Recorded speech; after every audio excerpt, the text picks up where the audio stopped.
Hello, friends, and welcome to another episode of Off the Rails podcast. I am your host, Tim McDonald.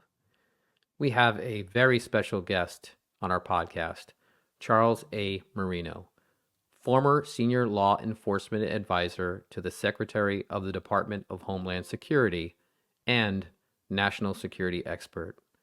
Charles is frequently called upon to comment on world events and to share his perspective as a security expert.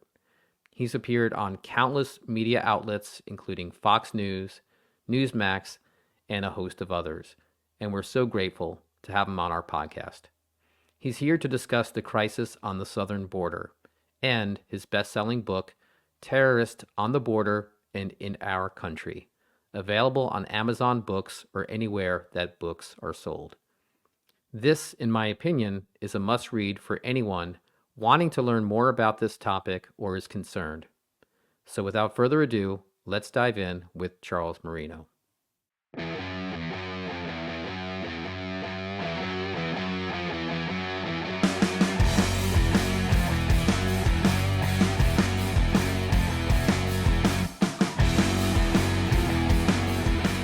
Well, certainly, first off and foremost, thank you so much for agreeing to be on the podcast. You are a busy man, to say the least.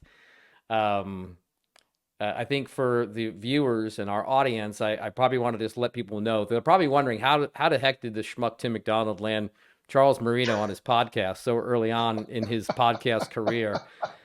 And Words out. Yeah. And hey, high school hockey, man. Those are bonds that last forever, right? That's it, man. We took our lumps and bruises together, and you could never score on me. So I owed you one. I felt guilty. That's right, man. That's payback is what. So anyway, certainly appreciate you coming on the Of podcast. course. So before obviously you joining, I was just trying to really think long and hard, like what is the best way to really start this conversation? And obviously Mhm. I think there's so much to talk about. And you obviously recently wrote a book, right? Terrorists on the Border and in Our Country, which is getting rave reviews. And it was a great, fantastic read / listen for me. I'm more of an Audible guy than a reader these days. Right. And it's a topic that obviously is very critical in an election year, right? The economy and immigration has been something that has been sort of back and forth, the most important pressing issues to voters. So perhaps before we kind of dive into the book, Charles, if you wouldn't mind just giving the viewers and listeners a little bit of a background regarding your education and your professional career before we kind of dive into the book. Yeah. So graduated from North High School along with you, and went to Iona College. Ended up getting my master's from the National War College in Washington, D.C., where I got my degree in national security strategy. It's where the U.S. government sends many senior leaders to understand the complexities of not only creating but implementing national security strategy and to make sure that those strategies succeed.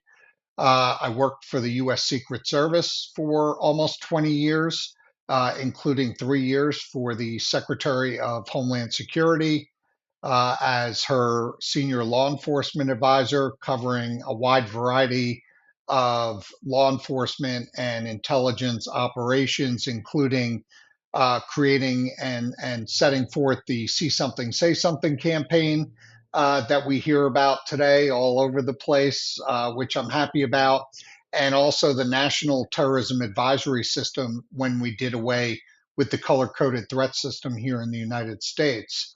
And then on top of that, I also oversaw the Southwest Border Law Enforcement Engagement Strategy, Yep. which was connecting the federal government with state and local law enforcement authorities to make sure that they had everything needed when it came down to securing the border and enforcing the immigration laws of this country. Yeah. Yeah. What was it like? And you went right out of college, right, to the Secret Service. Shortly after, I worked in New York City, Okay. shortly for the Bureau of Investigations Okay. for the city of New York, investigating white collar crime, and then from there, I went to the Gotcha. Secret Service. Okay. Yeah. Yeah. That had to be some experience working for the Secret Service. Yeah, look, great experience, great friends to this day. No easy job, no easy training from the start. Ended up protecting former presidents Clinton, Bush, Obama, Biden when he was vice president. And when I finished up my career, I was out in San Francisco running our office out there, responsible for criminal investigations and protection for all of Northern California. And then from there, I went to go work for Larry Ellison over at Oracle. I oversaw the global protective security program there Yep. with responsibility for protecting the two CEOs, the presidents of all the regions around the world, and special events like the America's Cup sailing. And then I decided to start my own company, Yeah. Sentinel, which was acquired last year. I still remain as the CEO, get to work with many of my former colleagues from the FBI and the CIA. Who are now working alongside me, and we provide consultation services to Fortune 500, ultra high net worth, professional sports leagues, and other organizations. Oh, yeah. A real underachiever, I see. Thanks. Well, you got to be a little crazy, to follow this career path. But you know what? You were a goalie, and goalies typically don't have, they tend to be a different breed of people. So Yeah. I'm not surprised you've kind Yeah. of entered into this realm of your professional career. So good Yeah, good we're stuff. not entirely right, as some people would say, but I'll tell you, I found a real passion throughout my career for Homeland Security and Yep. for protecting Americans and their families and our overarching national security. I'm an adjunct professor at the University of South Carolina, where I teach a class called The Politics of National Security. And I'm really a student not only of Sure. history, which is extremely important to forming the foundation for the future, but I do think it is the foremost responsibility of any president of the United States and their administration, Sure. and that is to protect the country the best they can. You know, Yep. I was working for the Secret Service during the attacks of September 11th, 2001.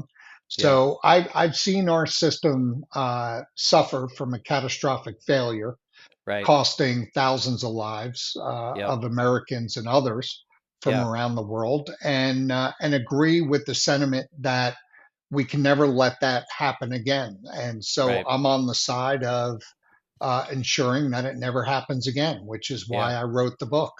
Yeah.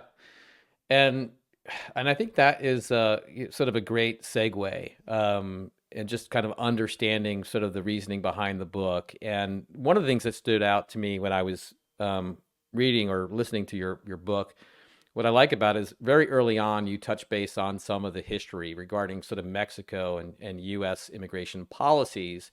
And then also sort of the modern day era of the presidents. So I think you started with Reagan and to present day Joe Biden. What was the shift, I guess? Why did this become such a politically divisive issue? Yeah, so we thought it was important to take a look at previous administrations, both Democrat and Republican. And I think you took away what I was hoping you would in the book, and that is border security and immigration enforcement always played important roles in the overall national Yep. security strategy of presidents.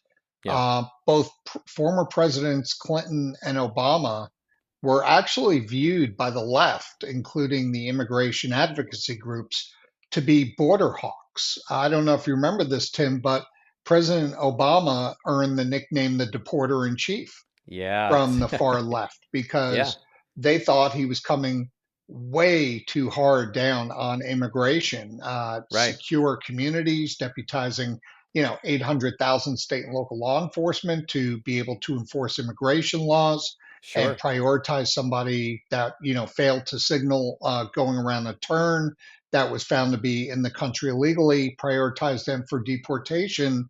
And he also was deporting almost 500,000 illegal migrants a year. Yeah. So they were no fans of his. But we also show how Republican policies sometimes continued under Democrat administrations. Sure. President Bush, for example, was very hard and coordinated very closely with our international partners, Right. starting with Mexico, the Northern Triangle, and those along the migration path to be part of the solution. And so he implemented a program called the Merida Initiative, which basically rewarded behaviors that we thought were in the best interest of the United States.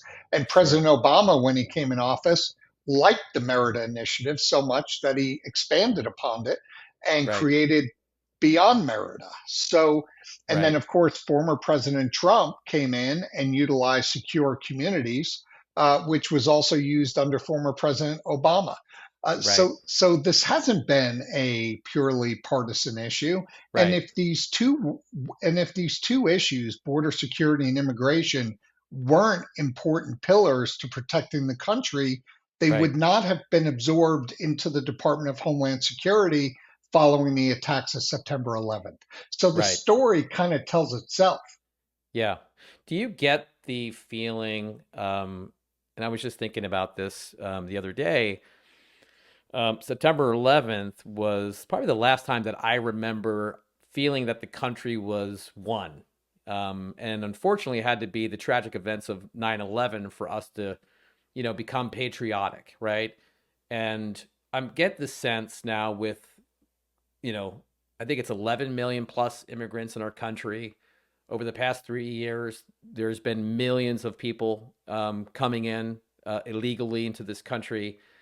That the vulnerabilities that exist today take me back to 9/11 ish, and God forbid something like that catastrophic is going to happen. But from your perspective, obviously this is a major concern. It's not that this is a racist policy uh, to have border security. If I'm not mistaken, Charles, and correct me if I'm wrong, there's over 150 countries that are coming in through the southern border. Yeah. So a lot there. First, I don't think it should have to take another terrorist attack against the United States to bring the country together. Yep. I think Democrats, Republicans, independents, white, black, Hispanic, doesn't matter who you are, should want to feel safe within the United States. And that's not the case right now. We're encountering over 180 different countries. This is not a conversation about the US and Mexico. No. And this comes at a time where our country is facing more threats from more places at any time in our history.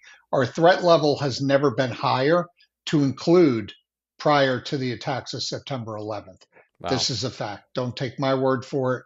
Listen to the testimony of the FBI director, and he's been stating very clearly that the signs are there. Now, it's because we've got close to 15 million migrants coming into the country illegally, with where it's impossible to thoroughly vet them. What I say about the vetting is only as good as the systems you're vetting against. Right. And the reality is that many of these countries where these illegal migrants are coming from just don't maintain systems for us to vet against, or they're adversarial countries like China that just don't share information with us. So Sure. unless these illegal migrants have previously come to the attention of US authorities, law enforcement authorities, intelligence authorities, if we have no knowledge or contact with them previously, they're going to be a ghost. Right. And this is what we found with the 8 suspected terrorists from Tajikistan. They said that they were vetted at the southwest border, and nothing came back. Well, Tajikistan does not have robust systems where they Right. keep track of individuals' histories like we do here in the United States. Right. And the US government had not had previous contact with them. So, guess Sure. what? When they came to the border, nothing was found. We Yep. weren't enforcing the laws under the Biden administration against illegal entry, so they Hmm. were let in. And we've seen this time and time again, not just with those on the terrorist watch list, but those that are suspected terrorists that are just not coming to our attention. So this is a very big problem here for the country. And as a result, we're not just talking about encounters that are impossible to vet thoroughly, but we're also talking about another bucket that includes gotaways. These are unknown Right. gotaways that are never encountered, taken into brief custody by Customs and Border Protection, and we have no idea who these individuals are. It's well over 2 million right now, likely closer to 3 million after 3.5 years. Right. So we've got a significant problem here in terms of the Yeah. way that the country's been breached by not only criminal aliens but also suspected and known terrorists. Sure. What is, and you do touch on this in the book as well, the relationship between the United States and Mexico, and towards the end of the book, you even provide some sort of thoughts and ideas on how can we combat this issue, how can we solve this, and you make it very clear. One of the biggest ways is Mexico and United States need to get on the same page, right? We need to improve the Mhm. relationship. Mexico now has a new president elect, which I believe is the protege of the former president of Mexico. So, any sort of thoughts on that? The answer is I think so. It would require a change in administration and how we conduct diplomacy.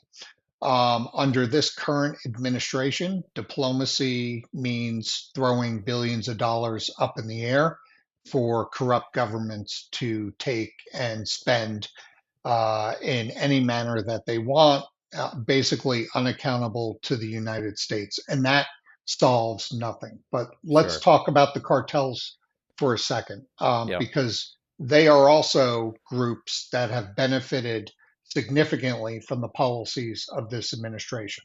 The Sure. Mexican cartels have never been as powerful as they are today. Yep. And I'm talking about powerful financially and operationally. The Sure. cartels have been designated historically as transnational criminal organizations. Today, I argue, and I argue in the book, Yep. that they operate like terrorist organizations. Sure. They are more sophisticated, complicated, and they are openly working with adversaries. They are working with China, for example, to produce fentanyl to kill hundreds of thousands of Americans with no consequences from the United States. They're working with state adversaries like Iran, Russia, terrorist organizations like ISIS, ISIS K, Hezbollah, Hamas, the Houthis, to come across the border. The Yeah. cartels are in the money making business. So Sure. anybody that is willing to pay the price, they will facilitate across the border. And we see this also on the humanitarian side when it comes to transporting migrants and involving them in human trafficking, sex trafficking, in addition to the drug trafficking. So they are ruthless and they are in the money making business. Now, how do the cartels impact the government of Mexico? Well, what they do is they minimize the capabilities of the government of Mexico. And they do that through fear, intimidation, and corruption. And so previous administrations have gone about it different ways within Mexico. President Calderon, for example, introduced the military, the Mexican military, into Hmm. the equation to try and defeat and squash the Mexican cartels. That didn't work because the Mexican military were the last organization, institution that had any form of integrity. They Right. didn't want to be involved in this, but they were forced to be involved in this. And as a result, the cartels are now more paramilitary organizations because Calderon would send out 1,000 Mexican troops to a hotspot and only 500 would come back. Not because another 500 were being killed, but they were leaving. They were abandoning their posts with the military to go Right. join the cartels, who, guess what? Sure. Paid more. They were taking Yeah. their equipment, they were taking their training, they were taking their vehicles, and this is what we see today. And then you Sure. had Peña Nieto that followed suit, and now you have President Obrador, who has basically been minimized extensively by the cartels and Sure. has not taken any significant action against them. His protege will likely do the same unless we have a change in administration and we start taking out the stick of diplomacy. Diplomacy is about carrots and sticks. The Biden administration is about appeasement, using all carrot, no stick.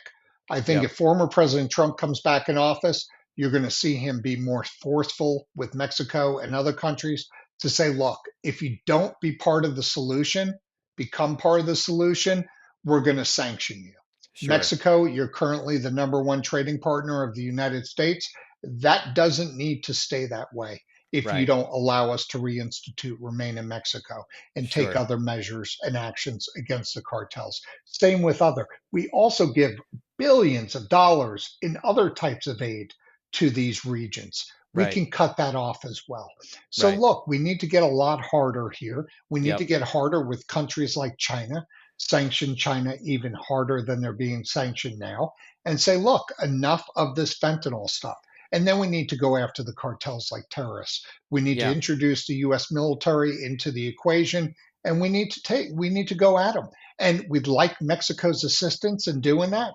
But if they don't want to work with us, then we need to protect our citizens at all costs and do what we need to do. Yeah. You mentioned the designation of the cartels as what was the term you use? It's not, they're not a, Transnational criminal organizations. so what is the difference? So if the designation went to a terrorist organization, what would be the difference of how the United States could, get involved in maybe, handling the cartels? Yeah, simply put, the what we call the TCO designation, the transnational criminal organization designation, means that the cartels are treated as a law enforcement problem. If we turn that designation to terrorist organizations, we're going to bring more of a whole of government approach to solving the problem. That Gotcha. means stronger diplomacy, involvement of the US military, as I said. Look, we did this before under President Clinton with Plan Colombia, Hmm. where the Colombian government was dealing with the FARC, which truly was an insurgency. They wanted to Hmm. run the country of Colombia. And Colombia asked for our help. And we went in with a counterinsurgency strategy, primarily with our military. We used training of their troops. We also reinforced their troops to squash the FARC. Now, the Sure. cartels are not an insurgency. The cartels, it's important, it's an important distinction. The cartels do not want to govern Mexico.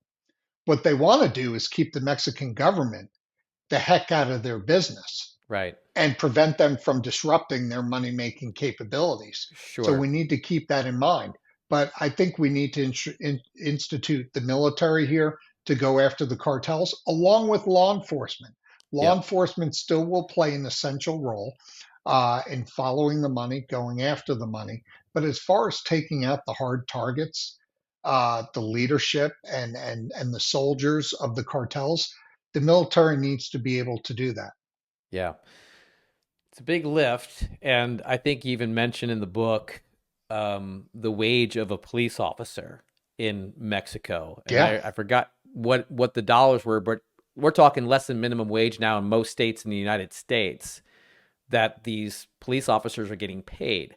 So if you are a police officer in Mexico and uh, the cartel comes knocking and asks you to, you know, turn your head or here's a bribe, I mean, I think that's part of the problem, right? I mean, there's not a whole lot of it, options there. it's not much of a choice, Tim. I mean, even if you look at those at the local level throughout Mexico that have attempted to run for office, we've had 15 that have been assassinated Yeah, by the cartels. yeah, So, look, they play hardball. If you're a police officer and you don't want to play ball, with what they're asking, they're going to kill you, but Yeah. likely they're not going to stop there. They're going to go Right.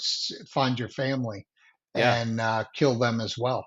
So, like I said, the fear, the intimidation, they back their threats up, and there's no government intervention, at least consistent government intervention, to Right. dissuade the cartels from doing what they do. Sure. Yeah.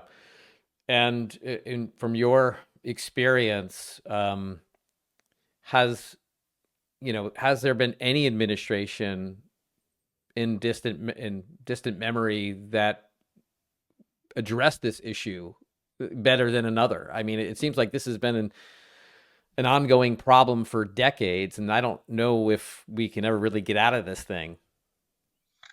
So, if you look at the presidency of Mexico, I think the most success you have seen in keeping the cartels in a box, and I use that term loosely, Yeah. was Vicente Fox, which his administration had a lot of handshake agreements with the cartels, Sure.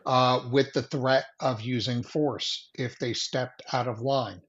Yep. That is, right, extensive targeting and killing of government officials at all levels, staying out of resort areas.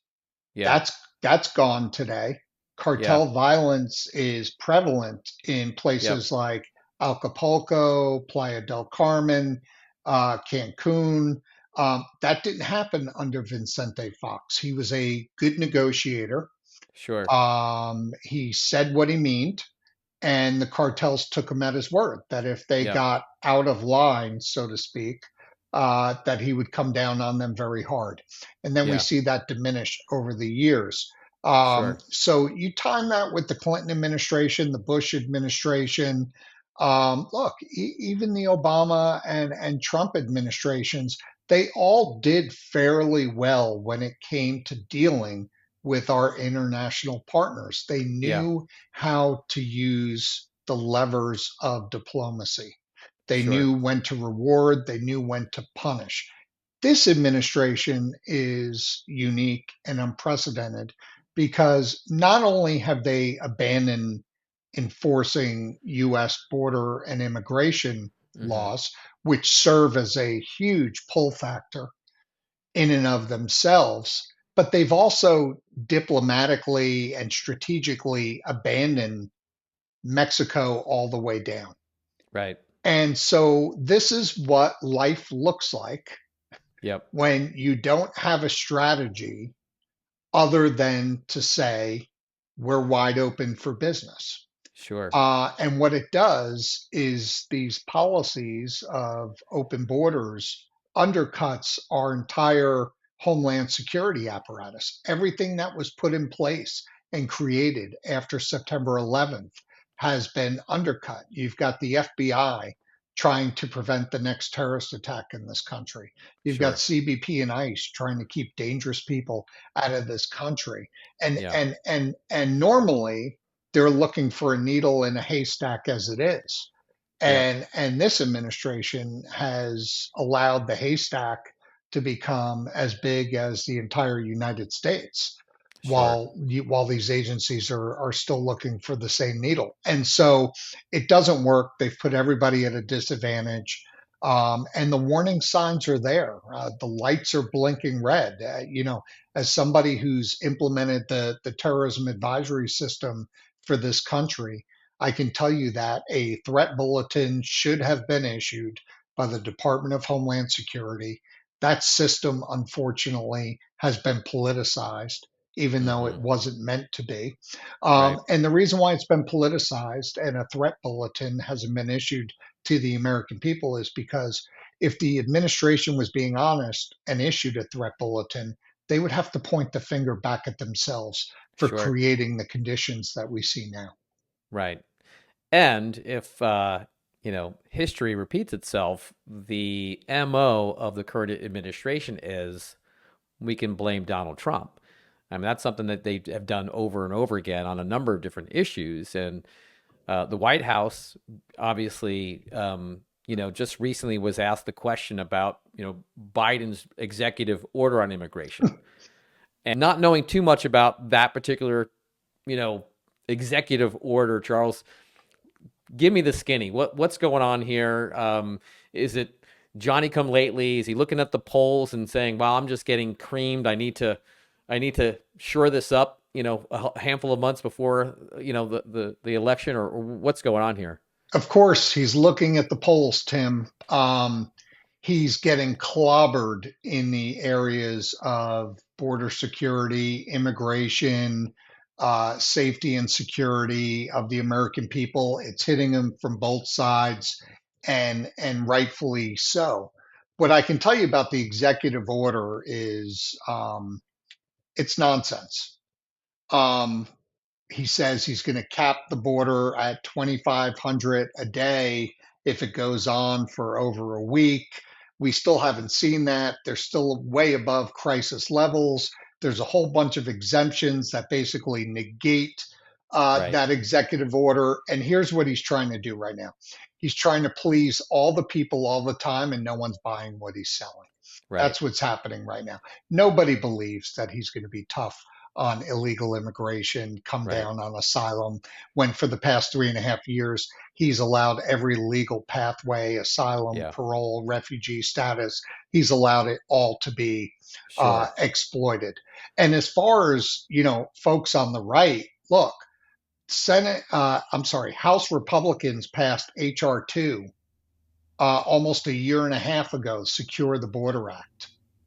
Why would the president pass an executive order that allows a certain level of illegal immigration at 2,500 a day, as much as 8,000 a day? Why isn't that number zero? Right. Shouldn't the number shouldn't the Yeah, number be zero?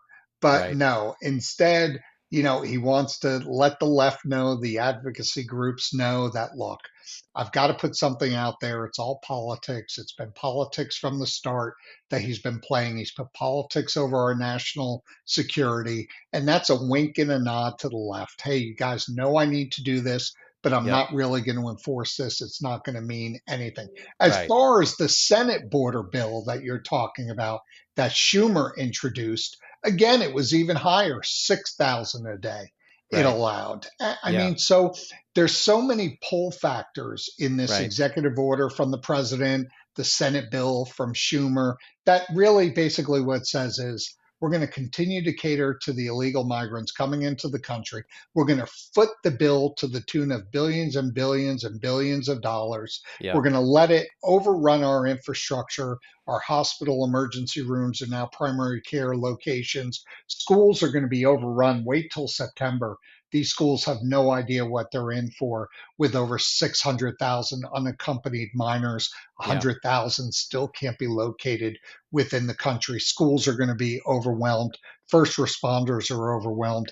The whole system has crashed under this administration because they want it to crash. Why Sure. do they want it to crash? Because these are all future voters. They're going Right. to grant them amnesty. The president just granted 500,000 amnesty for those in the country illegally that married U.S. citizens that never went through and filed the proper paperwork. And Yep. the amnesty will continue because now the clock is on. There's Right. 6 months left for him to do what he needs to do. Yeah. Yeah. It's a crazy situation that Yeah, we're seeing right the now. writing's on the wall, Tim. Anyone that can't see it is either blind or they're choosing to ignore it. It's going to be very interesting. I think this week is their first debate, Yeah. Trump and Biden, and obviously this is going to be a topic of discussion, and it's going to be very interesting to watch. No, I agree. So Look, there's a lot of noise out there. You've heard the saying, there's only one president at a time. And the facts are this: the current president of the United States sets national security for the country. Nobody wants to hear about previous administrations. That's why every administration is responsible for issuing in their first year their yeah, overall national security strategy. yeah, And nowhere in this national security strategy for this administration does it talk about illegal immigration. Yeah. and how to handle that. And that's part of why we see happening what we're seeing happen. But as far as the politics go, look, this is why I wrote the book. I pride myself on calling it as I see it. I do it when I appear on the news. I'm doing it here with you now. And if this were Republicans that allowed all of this to happen with respect to what we're seeing right now, Yeah. insert Democrats with Republicans in my Right. book. Yeah. And I still would have written the book. Yeah. And that is because this is deplorable. Yeah. They you cannot, this flies in the face of common sense on how this country needs to be protected. Yeah. And I want Americans to be protected and feel Yeah. safe in the country in which they live, not Yeah. just Republicans, by Yep. the way. Yeah. I want everybody to be safe. Right. Yeah. I don't want to see the humanitarian disaster that we're seeing with these migrants putting themselves in the hands of human traffickers and coyotes and the cartels, Yep. because this administration has created so many pull factors to entice them to make this dangerous journey. And God knows what else is happening to them once they make it into the United States. Yep. So we need to be down on the middle on some of these Yeah. things. And last time I checked, the number one responsibility of any administration is to protect this country, Yeah. especially after the catastrophic events that we saw on September 11th, where the Right. government swore that it would never happen again. Right. Never mind creating the conditions for another attack to take place, which Right. this administration has.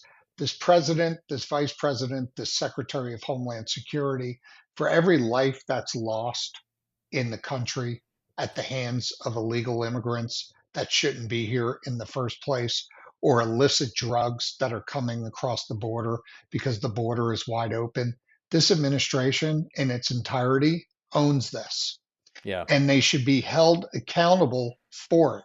Now, as far as sanctuary cities, which are allowing all of these criminals and terrorists to have safe haven in their cities and their Yep. states, former President Trump needs to immediately defund all of them. No Yeah. more federal tax dollars Yeah. go to these cities or states Sure. on day one when he gets in there until they decide that they want to be a part of civilized society. Yeah. Would you be shocked if Trump doesn't win the election? Look, I don't do politics, I don't do polling. What I can tell you is former President Trump, with what we're talking about being the top issue for this upcoming election, swapping places on a given day with the economy, former President Trump has always been on the right side Mm-hmm. of this issue. Yeah. And the numbers while he was in office prove that to be the case. Yeah. Again, this administration is the outlier Sure. in what they've allowed to happen and are currently facilitating. From my perspective, I just don't think Joe Biden is really in charge. I don't know if he's making conscious decisions on his policies. And you hear terms about the deep state, and you hear George Soros and characters like George Mhm. Soros, and their role in this progressive movement. Let's face it. I mean, I listen to Bill Maher, and there's certain things that I hear about when he talks, and I absolutely am 100% in agreement with him. Mhm. Then he says some things that are just way out there, and I can't, latch on to.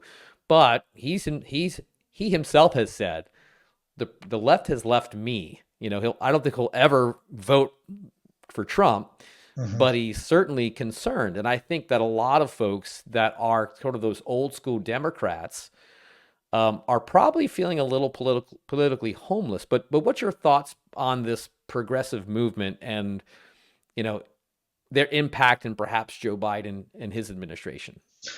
Well, I think it's part of the reason why they're in trouble, Tim. I think they're leaving many in their party behind. I think they're leaving minorities behind. I don't think Joe Biden has done anything overwhelming in a positive way for minorities. I can tell you that he's made promises to the extreme left, and he's unprecedented because he's actually kept those promises on all issues. Yeah. And I got to tell you, look, we're giving billions and billions of dollars to non-governmental organizations, to sanctuary cities, to sustain the living of those that are in the country illegally. Yeah. We still have veterans that are sleeping out on the Hmm. street. We have other underprivileged people that still Yeah. find themselves on the street, Homelessness. Yeah. and homelessness is through the roof. And yet, we have people in the country illegally that have every need of theirs addressed by the federal government. And Yeah. I think people are getting sick and tired of it, as they should. Hmm. And that's on top of the threats that come along with it. But Yeah. the other thing that I'll tell you too is that with the almost 15 million that have been let into the country, isn't it amazing that three-quarters of Americans believe that there needs to be some type of significant deportation effort that Yeah. occurs under whoever the next administration is? Right. Yeah. And that's a good segue into sort of the latter chapters of your book. You kind of tap into some thoughts on the solution, right? So we're not just Yeah. going to discuss. I mean, we all know what the problems are, right? But what I like that you do is you lay out some fantastic ideas about how do we solve this problem.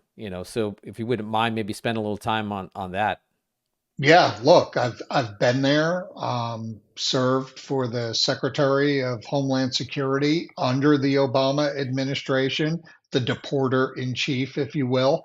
Yep. And I know the programs. The Secretary of Homeland Security at the time, Janet Napolitano, former governor of a border state, Arizona, was very sensitive to the needs and the requirements of keeping the country safe and securing the border. So it's physical security, it's building that wall, it's Yeah. technology, it's allowing the men and women of CBP and ICE to actually do their jobs instead of changing diapers, making peanut butter and jelly sandwiches, and Right. processing as many illegals into the country as they can. It's getting tough, as I Yep. said earlier, with our international partners. It's defunding sanctuary cities. It's expanding and reinstituting programs like secure communities, where, Hmm. look, as illegals are encountered, and if they're breaking the law, they're deported. They're Yeah. prioritized to be sent out of this country.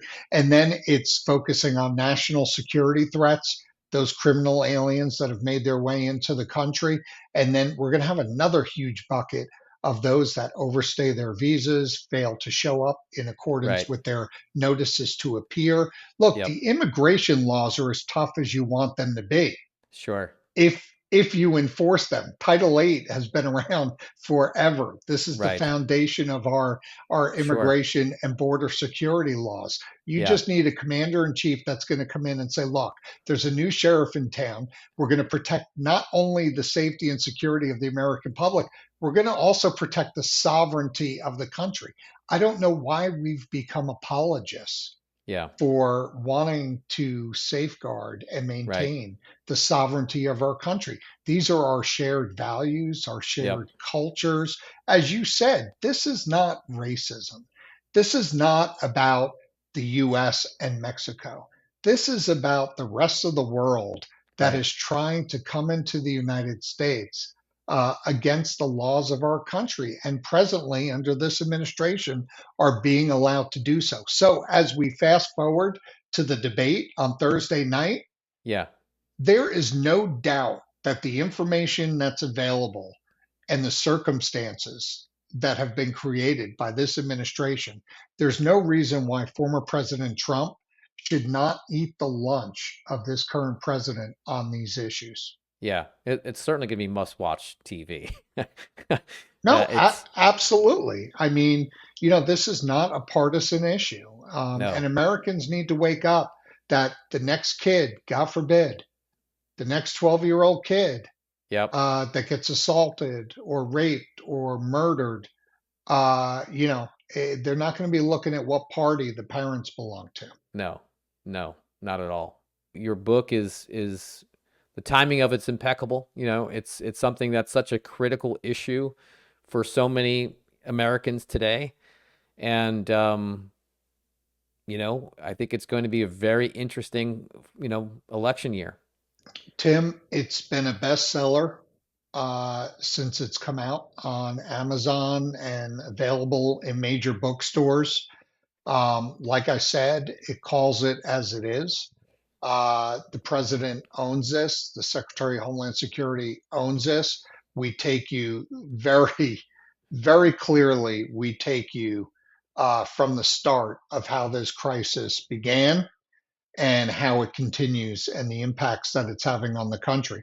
And all I can do is urge people again, don't view this as a partisan issue because it's Yeah. going to impact, and it is impacting every American at a neighborhood near you, Yep. if not your actual neighborhood. And you should read this book Right. before you go vote because it's that important of an issue. Yeah.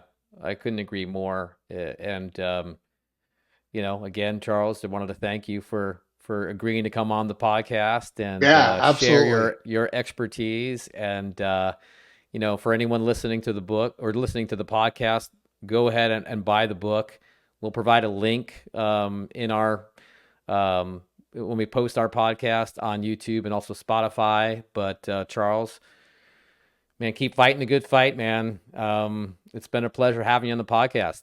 Yeah, you too. It's good to see you. Congratulations on the podcast. This is awesome, and I'm glad I could be one of Yeah. your first guests. Yeah, and before I let you go, obviously, anything upcoming? You've got some book signings or anything you want to discuss or promote, or Yeah, I'm going to be down in Charleston, South Carolina on July 6th. Then I'll be back up in New York City at the Midtown Barnes and Noble the week after that. And then we take the show really on the road. We'll be down in Florida, we'll be in Texas, Arizona, California. We're really all over the place. We're closing out South Carolina, North that's awesome. Carolina. Yeah, we're everywhere. But I'll tell you, everyone I meet regardless of party, is very, very interested in this Yeah, topic. well, that's good. It gives me some hope and some Me too. optimism that maybe things are the tide's changing. So looking forward to seeing more from you in the future too, Charles. So again, thanks for coming on. Thanks, Tim. All Appreciate right, it. friend, my friend, take care. Thank you. All right.